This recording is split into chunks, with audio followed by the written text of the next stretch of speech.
So in Oshkosh, currently it is not raining yet. Just got a report there. Tornado warnings all around though, so Okay. it's, We're yep. gonna get out of here. And we got a tornado warning that just got issued for Manitowoc. Okay. Yep. Let's do that. All right. On tape, that sounds weird. My daughter's at the dance recital and Yeah. wondering how that's going. All right, so we got this, I'm gonna call the meeting to order. This is the Finance Committee meeting for Wednesday, June 15th. Time is 6:50 p.m. The first item on the agenda is the CEP food service application. Angela, if you wanna kick us off here? Yeah, so we are very fortunate over the last couple of years to provide free meals, breakfast and lunch to all students through the pandemic, and now that program has come to an end. June 9th, the USDA meal program for school districts is done. So most districts are transitioning back to a paid lunch, and in a typical paid lunch service model, families will apply for free reduced lunch, and so students will qualify either, in one of, like a full paid, reduced, or free category. So, typically the district would send out like kind of a thick multi-page application every year. Families would have to enter substantial financial information. It goes through an application process, and then if they're free or reduced, they have that status, and then it's processed as such. So before the pandemic, both Jefferson and Franklin, I believe, ran CEP. The community eligibility provision is what it is called. So what the provision is it just allows the district to, kind of as I shouldn't say an direct extension, we're running our own food service as we used to pre-pandemic, but it's just we're going to be able to allow all students to eat breakfast and lunch for free for food. So to qualify for the CEP provision, you have to have what's called an ISP, so I always forget, I'm new to these terms, identified student percentage of at least 40%, and that's for the what they call direct CERT. Okay, so that is families that receive food share, electronic benefits, and that has to be over 40%. So we are currently at 43.53%. And because of that, we, the levels between all the different schools are different. And so when looking at the whole, we wanted to, propose to provide it for the whole entire school district. We've received wonderful feedback from the schools. Many principals are saying, oh my gosh, we want to make sure we continue to offer this for families. We have seen this as such a benefit. Families have expressed that, and with increased food costs, it's something that we can comfortably do as a district because of our food service fund balance. So separate from the other district finances, through the offering of the USDA meals for students during the pandemic, the reimbursement rate was higher than our costs, so we were able to build our fund balance over that time. Fund balance for Fund 50 is very protected, and you can't transfer it out to use it to other funds. So we have a month or so ago we checked, and we had $700,000 in our Fund 50 food balance. We have 3 dishwashers that we're replacing, so we're making some large capital improvements because the program itself is about 18 years old now, so we're having a lot of equipment that we're just using that extra money to help with that. But what happens when you have a large fund balance is DPI requires you to have a plan in place and express like how you're working to bring that fund balance down, because it was provided for the students and for the food service program. We want to ensure it still goes for food service, but that we're working towards using it. So the CEP program is one way that we can do that, and we would offer that just over the course of the year, and we would still use a little bit of our fund balance to make that happen, and it would greatly benefit our families. So, yes. So it sounds like DPI actually provides funds for that, if I'm understanding that correctly? Well, the funds for all of the food service, it comes through, you know, for the CEP program, we would just receive the federal reimbursement rate for the meals.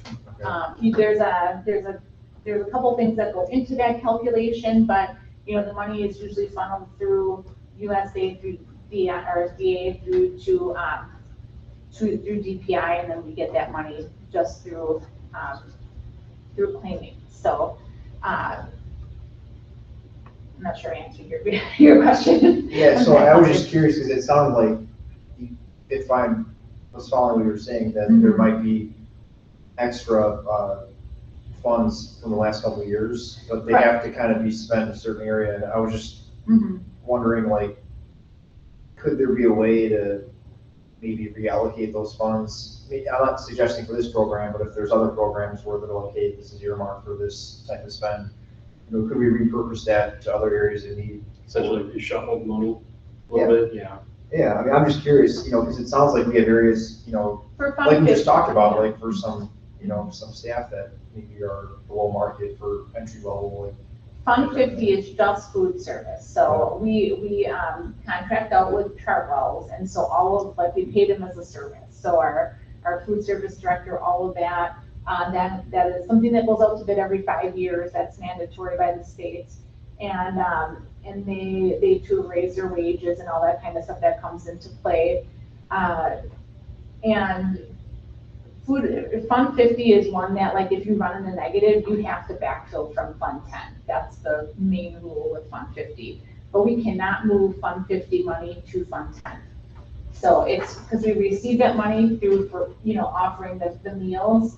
And so, and I know that there were some other things, like, you had shared some links with me, Colin, but, you know, we've received most all of the money already. There's no, like, strings attached that we have to sign, like it's exactly gonna be used, or we're not tied to any other requirements other than following the National School Lunch Program. Okay, so then the question that I was you know, Yeah. curious, I mean, so the reason that I was sending you some of those things. Yeah, I looked at some of them a little bit, not in great depth though. So I mean, given the fact that, you know, there was a USDA food service announcement, and it was tied into SNAP. SNAP is the Supplemental Nutrition Assistance Program.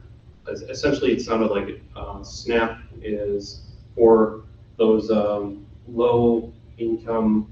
Mhm. Okay, now, because that SNAP program has that stipulation that's tied to it, or the, you know, that there's requirements now being established for those, how is this segue going to translate to the FL, the lunch program? So I think really, you know, as I think more about that, 'Cause with the SNAP program, we have to apply to offer CEP. Right, They use that direct cert percentage, okay? So and the They- certain they- percentage is based in, is that in SNAP or is that in FLS? I all gotta the get free that. and reduced lunch. Yes, It's in, I believe SNAP, which is what the Okay. acronym is for the direct cert. And so, you know, that's, so CERT operates under SNAP. I believe so. Some of that stuff I get a little bit, you know, not Okay. 100%, but, you know, the direct cert percentage is what they use to determine if we're eligible to use CEP, or Okay. to qualify for CEP. And then that determines our rate. It's, I'm trying to think of, I'll go back to the memo here real quick. I don't believe we put the whole, we'll receive an average of $2.63 per lunch and $1.67 per breakfast. Mhm. So, yeah, and it says through the school year, through CEP, 70% of all meals will be reimbursed at the free rate, and 30% will be reimbursed at the paid rates. Okay, So, so that's where, you know, I think we're talking about two separate things in a way, where that direct cert percentage just allows us to apply. So we receive reimbursement for meals, whether we be doing CEP Mhm. or doing the regular National School Lunch Program. that reimbursement rate really would not change, or the rate would change, okay, through the program, but the means in which, with which we get the funding really wouldn't change, whether we offer CEP, it's just, So, so that as far as our current excess balance to Fund 50, we already have established funding. Are we seeking new funding or additional funding beyond what we currently have that would maybe add requirement under those other programs to moving forward? No, Are we we would just- ceasing, we're not seeking new funding. we're just not seeking any more new funding, so therefore no requirements would be required because we already have this funding Yes. established in our Fund 50, correct? Correct, and like if we would offer regular school lunch program without CEP, we would get funding for reimbursement for free and reduced meals from the same source as we will with CEP. Okay, okay. So there's no extra provision, there was an application, and it's important to note that the application is good for 4 years, but the board, as we budgeted to come in a deficit for Fund 50 for next year, just to kind of work away and chip away, to make the program happen. But the Board of Education, and I think you should take it every year as a consideration, because we could say after 1 year, wow, we lost way more money than we thought we would. I mean, we feel confident we are going to do well with this and serve and support families. And I think this is a win-win for families and students, especially during very challenging financial times. But 2 years down the road, we may say, we're gonna change. Or we may say 3 years down the road, we may need to take it out of our Fund 10 fund balance, but we really feel it's that important. I understand. We're not locked in for 4 years is what I wanna say. So it's really nice to have you would have the choice and the power as the board you wouldn't have to approve it every year. So now we have established our funding.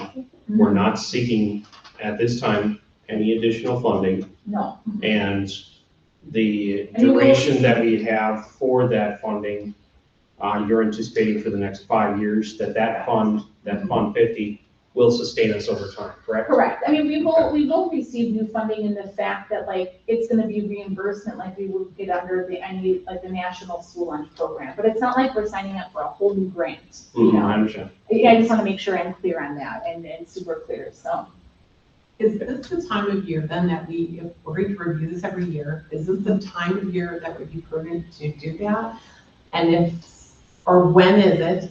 And how are we going to earmark that? I think that's an important thing since we're talking about strategic plan, to make sure it's automatically visited every year. So it's not like Tony bringing things to our attention that we should be, reviewing. This should be on the strategic plan, to make it automatic.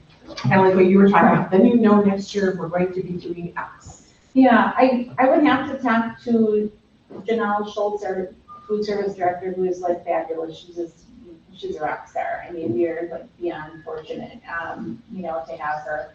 I think some of you met her last fall, and I can ask her for what she would recommend is the timing. This year, the application opens up, I want to say, was it May 1st? And then it closes June 30th. So we don't know for sure that we have approval from DPI, but we're pretty sure that there is not going to be a problem, but we do need board approval.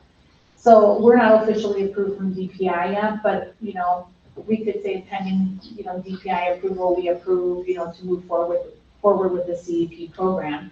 Because then if we would be approved, we would need to send out massive amounts of press releases that Janelle has access to all of that. But to your question, maybe it'd be April every year or March. And I agree, because then we can plan and tell families. So families are we're getting some questions now about are we gonna be, offering free meals next year? And we've told our principals just to place any word and let the communication come from central office. The change would be though too, is that the district, separate from food service, depends upon those free and reduced lunch applications for title funding. So there'd be an alternative income application that families would be able to fill out. And I'm gonna work with our with Pam Linsmeyer in her office that works on registration, because I don't believe regular registration is moving online, but we can also give paper forms, and eventually when we move to online registration, families simply have to list their family members, their household members, their income level, and say whether they're comfortable with their information being shared with programs. And people are sometimes embarrassed and hesitant to share their income information. And so with that long application, that presents a barrier just in itself. And if we get people to more comfortably share their income information, then we can receive more funding for title as well. So while it's not directly linked, there is kind of, some other additional benefit to going to the CEP process through that as well. And titles where some of the concern was in the requirements that were moving forward. If I read correctly. Title I. Oh, I'm saying Title IX, okay. Yes, All so right. we're talking different titles, yes, different titles, yes, Gotcha. there's so All right. many of them. Yeah. Gosh, good point, I'm glad but yes. Tony, do you have anything? Oh, no, I'm just, Okay. Excellent, so, I'm pretty comfy in the explanation, and I appreciate the explanation. Did you have anything else that you wanted to touch on, a factor? Okay, let me just pull up here. The next one that we wanted to discuss was the building. Oh, could we have a motion to, like a first set of approvals to move along to the full board? Guys, did you want to, anybody want to make a motion? I'll make the motion to the full board. All right, Kathy will make a motion. Tony, do you want a second? This is and the motion to approve is, Angela, what is the It's a motion motion to that's being approve sought? offering CP to offering free meals through The CP Fund 50 to all balance? families or to all students for the 2022-23 school year. Is Okay, that all right? Okay. yeah, I'll second that. all right. All those in favor signify by saying aye. Aye. Any opposed? All right, motion carries. So we will be moving forward with that. Okay. All right, moving right along. Budget Yeah. building sharing process. That one did not have any annotations, so kind of curious as to that one. Yeah, really, I just wanted to have an open conversation and share just, what I'm thinking and brainstorming for a process to bring budget to the committee. I sense that rather than bringing full budget, revenues and expenditures that are very, sometimes complex to understand, that I could bring them into smaller chunks. Yeah. So what I was hoping to do by July 6th, and, some of this may flux as time allows and permits, but to bring all the revenue budgets, other funds, which would be like 50, 46, we have to talk more about, 38, debt service, to bring some of those things, all salaries and benefit budgets, some of those, to bring those as chunks, okay? So those funds are more like the special funds, the revenue budget, salaries and benefits are more finite, in the sense that, they're like, the salaries are already decided upon. Mhm. So there wouldn't, not that there couldn't be room for discussion, but like our debt service budget is our debt service budget. We owe, a little over $1 million for the year, and there's not much to say about that. But, we could just kind of review it and acknowledge it and move forward. Fund 46, we'll have to talk a little bit more about that, because that's kind of linked to what Chris was talking about last. Our Fund 46, we have about I wish I would say these numbers at hand, but I want to say $1.1 million is sitting in Fund 46 right now. And we've talked about in the balance of long-term capital improvement projects, we have some earmark to use for that. And we had to go through a 5-year waiting period to use that fund. So we're through that now, and we have like building projects and also some pretty heavy technology upgrades that we are going to be required to do within the next 2 years. And so there's a longer plan that we need to share with the Finance and Budget Committee. In order to expend those funds, we have to have a 10-year capital improvements plan on file. So the plan that Mark, Chris, and I work on a regular basis, we're gonna, put that into like a published format and make it an annual process to approve that. And this year, we're just going to share what we have so far, and then we'll have like a more intricate, deeper dig process that we can go into for future years. And then some of the standard contracts that we provide every year, I was gonna bring forth at the next meeting. Kathy, did you? So, well, just quick, the capital improvements plan, that can also be part of our strategic plan, right? I guess that's I just. just wrote her down. Yeah, Yep. like, wow, okay, So, that makes sense. I actually have, I'm, as we're going through our meeting, and it's my little black book, I guess you could call it. Yeah. The color black, but, yeah, I put on there the strategic plan, different things that we would want to look at, and I put in there the capital improvement. plan. Yeah, and we have to send something to DP. And I don't wanna say something flippantly, like, we could say, we're gonna get all of our roofs done in 10 years. Your DPI, they say, good, go for it. Right. But we have some more detailed plans now, so they submitted a plan when they established the fund. And you have to let it, some districts would open it up with $1 in it, and then you let it sit in there and mature, or just. Kind of like a CD or something. Just you let it sit for 5 years, because you can't touch it, The awesome benefit of Fund 46, now, because of our budget adjustment that we need to make with our debt service, because of how that money was received in, we may not put any money into fund balance, but we do have some money for capital improvements projects that we do want to shift into 46, so that we have some extra categorical aid this year, and that some of the money we from like McKinley sale, and we can put it into Fund 46 and we can expend it. So let's say we come into a year, where last year we had $1.4 million that we didn't spend in our budget, okay? We actually had $1.9 million, and we had moved $500 into that Fund 46. That means we're aided, and there's lots of complex formulas on the amount that we spend in our budget. So you're actually, because we're positive, what's called a positively aided district, and this is like a whole other hour conversation, so I will spare you all with a tornado warning. Our goal is always to spend every dime of our budget. So I was just talking to the business office today, saying, okay, AP, we got this, we're gonna run our last AP, we gotta figure out our final medical claims, get those processed, and we've gotta funnel down and say, can we put any more money into Fund 46, okay? And then we have until July 30th every year to do that. Not the 31st, July 30th. This last year was on the phone at like 4:58 with the bank. It was one and two before that. But it is usually with the volume of work at that, because we're preparing for audit, it's like, we have to work pretty diligently and have a pretty finite plan on, so we can know where we're at and be confident in moving the money over. An audit's next week, correct? Huh? An audit, you said is next week? The first pre-audit is next week, and then our large audit is August 1st and 2nd. Okay. So, And so when would we see findings from that audit? Do we see anything that we see, or is there anything that's presented to the board from?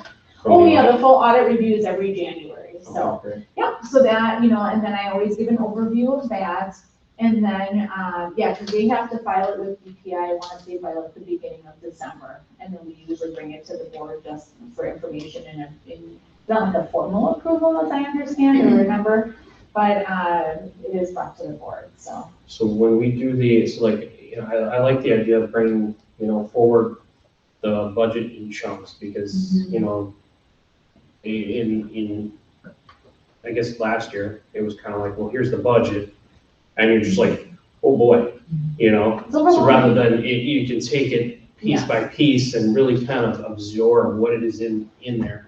And so I really like that idea of just taking the chunks and it can, I'm trying to get a feel for our group, and that's important. So in grants, like our grant budget, it's very specific what grants, require. So it's, you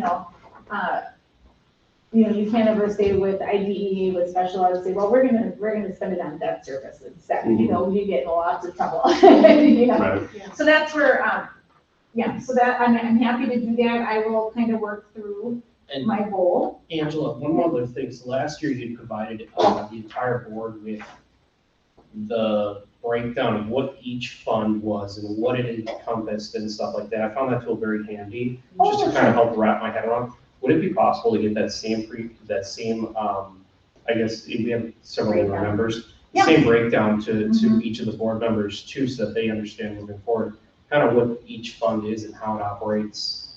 And then I guess one other aspect to that is, I guess, thinking outside the box for our transparency aspects. Is that available to the public on our website as well? Like the funds? Yes, just a kind of an Oh, idea yeah. of, like, hey, these are the funds that we, so then when they're listening at home, because we know that, people are paying attention. Sure.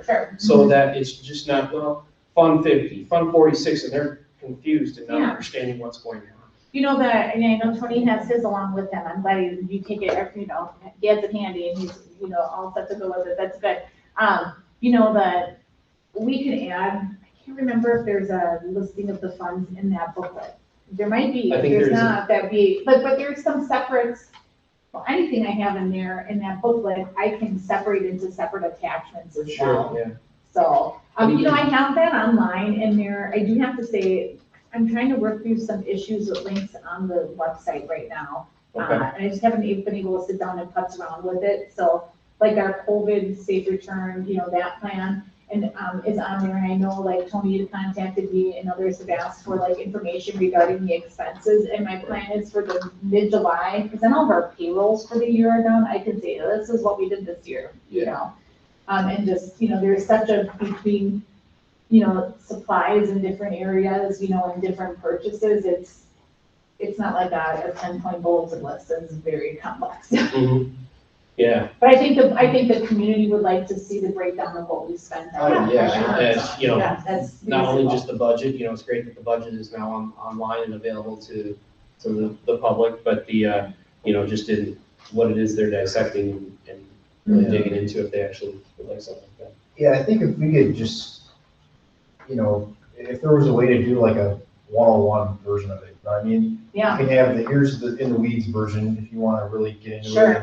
But then just like I'm a big fan of like, let's simplify it Mhm. and give us the big picture, without necessarily having to bring a machete out of, what I mean? Well, no, you always use the analogy of a top-down approach, you get or dashboard, I think you're a big fan of the dashboards, right? I am, yeah, because it's a lot of information, and so we need to think of a way to convey that and, simplify it, or you can just get the big takeaways from it. Otherwise, I could spend, 40 hours going through this thing and Sure. still wouldn't get it all, But if you could, again, just simplifying it and getting it as much as you can, the big takeaways from everything. And I think for me personally, as I'm wrapping my head around a lot of the language, and just having a brief description of the different funds and what they're for and that type of thing would be great for, I think our public. Well, and especially when it goes to referendum, if they can honestly see, if there are people that are taking the time to actually look into that, they can actually see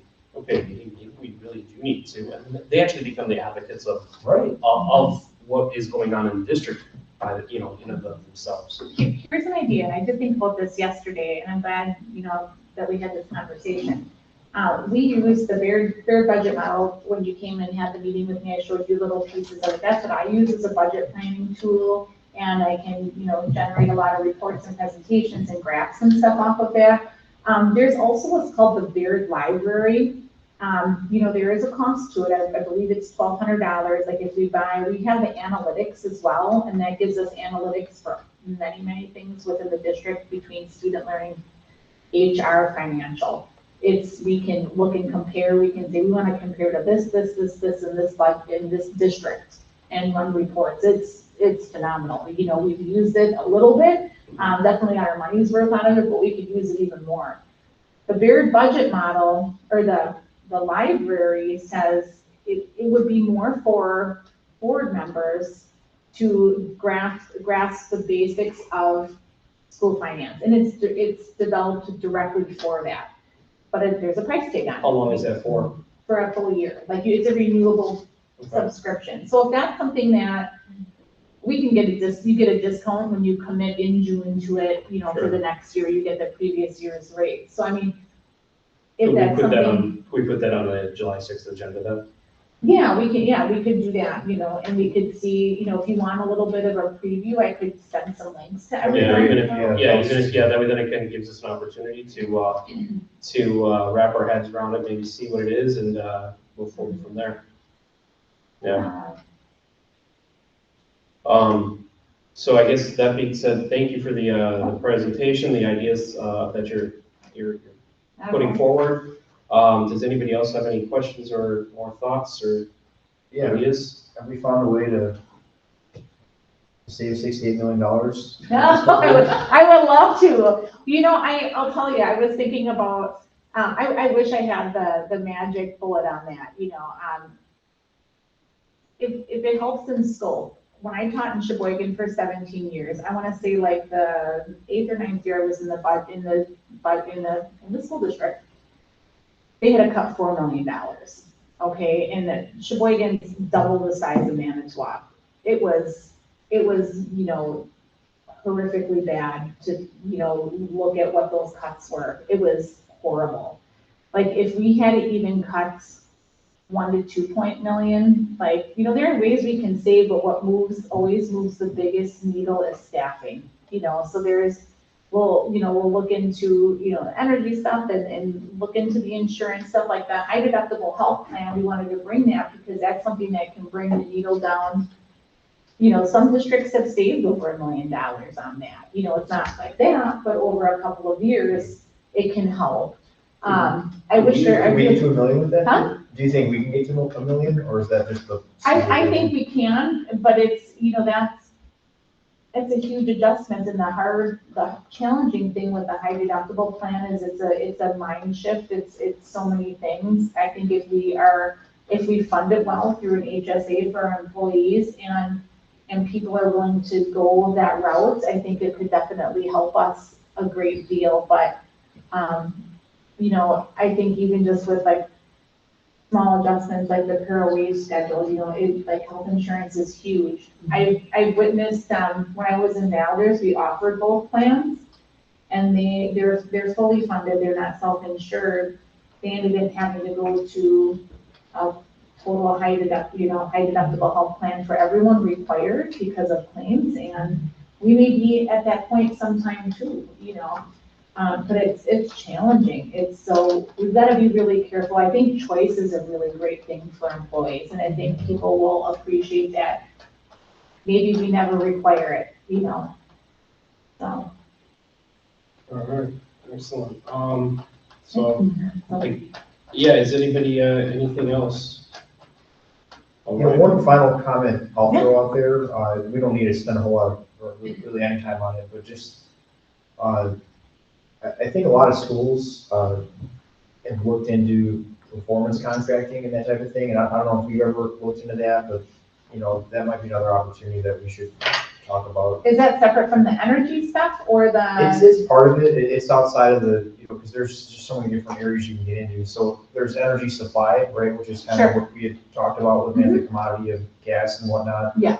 But there's a lot of programs out there where you can actually potentially fund major capital projects, you know, through, you know, savings, right? So in lieu of doing like, hey, $100,000 to replace this rooftop unit or whatever, I guess we probably don't have those, but you know, there's other devices that we have that I'm sure could save money that you could fund them through savings and all that. And it might be worth looking at some point. And I'm curious, do we pay property taxes? We probably don't, do we, as a public entity? All right, so yeah. We actually collect. Right, I knew what the big source of funding was. I figured there was probably no property tax on public. The reason I was asking, there's a program out there that allows you to, you know, fund things over a long period of time at really low interest rates, using your property tax. So maybe I'll look to see if they have any special programs for education. You know, obviously if they want to work through that specific model, but, you know, there's got to be opportunities out there to try to get, you know, funds that we need cheaper and spread it out over time to make it more manageable for us to make the investments we need to at some point. Yeah, I think one important thing that you could, kind of look at when you look into some of those things, if you choose to, is some work for private industry and some are not. Right. Not always for public, you know what I mean? So that's Right. just one thing to think through yeah, there's always opportunities to explore that's for sure, so. And have you had a chance to discuss with our interim superintendent yet at all? You know what, I met Jim today, I met Jim at graduation, but I had the most conversation with him today, for 5 minutes. I handed him a copy of the audit and the budget booklet that Tony has. Awesome. And then I introduced him to our synergistic team, so that was really nice. You guys were able to get to meet them, in July, and, we were just sharing, we've had over $100,000 of cost avoidance with that program so far. And we've had other investments as a part of that program, but, kind of the focus on energy, that's one thing that we're gonna look into that more, and, that's one of those things where, we just, keep on looking at different opportunities. Like I talked to them today about, I shared, Tony's idea with the energy supplier, contracting, or, the pricing, and they're gonna help. The nice thing about that group is they work on system optimization, but they're willing to help and support us in any way that we want, so, it's been an awesome partnership.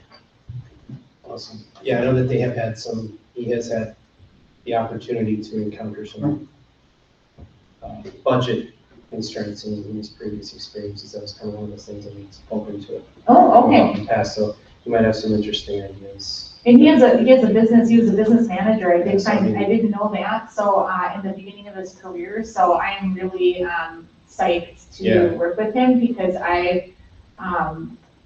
it's just nice to be at a point where, you can, Got a team. you can grow even more through working with him, Yeah. so I'm really excited about it, and we do have strong considerations with, referendum this year to look at, and, it sounds like he's gonna be a great support for that, so I can't wait to meet him. I have not talked to him much before, so looking forward to it, so thank you for all of your work bringing him for this.